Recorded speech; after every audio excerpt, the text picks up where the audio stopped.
He spoke last of you.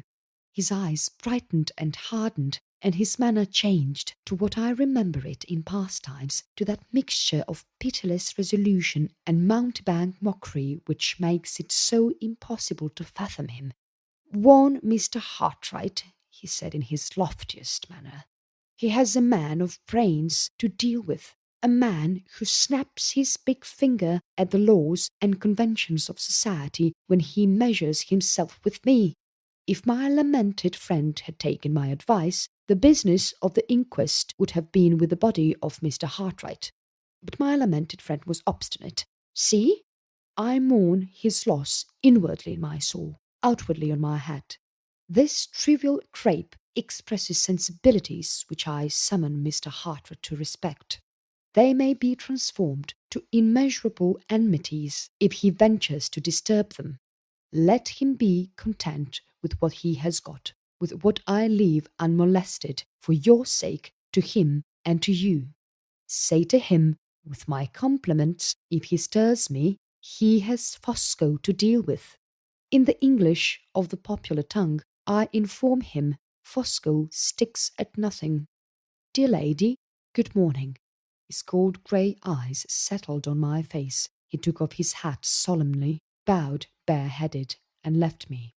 Without returning, without saying more last words, he turned at the corner of the street and waved his hand and then struck it theatrically on his breast. I lost sight of him after that. He had disappeared in the opposite direction to our house, and I ran back to Laura. Before I was indoors again, I had made up my mind that we must go.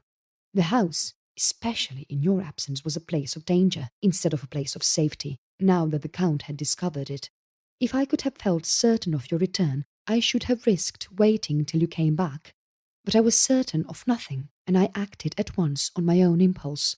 You had spoken before leaving us of moving into a quieter neighbourhood and purer air for the sake of Laura's health. I had only to remind her of that, and to suggest surprising you and saving you trouble by managing the move in your absence, to make her quite so anxious for the change as I was. She helped me to pack up your things, and she has arranged them all for you in your new working room here. What made you think of coming to this place? My ignorance of other localities in the neighbourhood of London. I felt necessity of getting as far away as possible from our old lodgings, and I knew something of Fulham because I had once been at school there.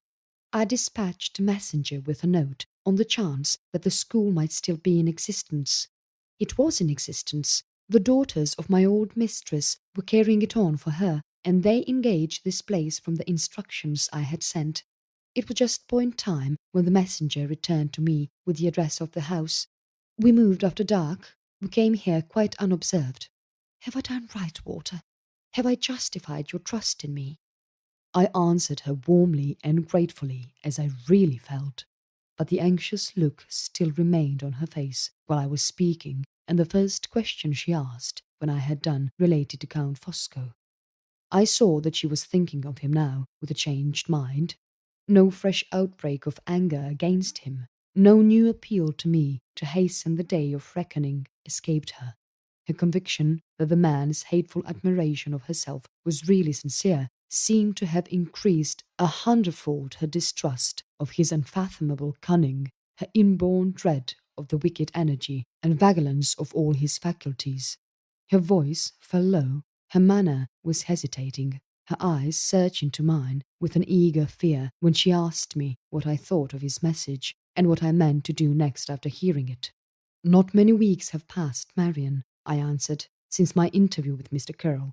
When he and I parted, the last words I had said to him about Laura were these: her uncle's house shall open to receive her in the presence of every soul who follow the false funeral to the grave.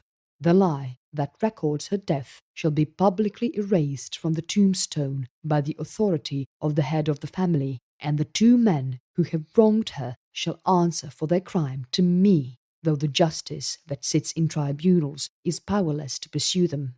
One of those men is beyond mortal reach. The other remains, and my resolution remains." Her eyes lit up. Her colour rose. She said nothing, but I saw all her sympathies gathering to mine in her face.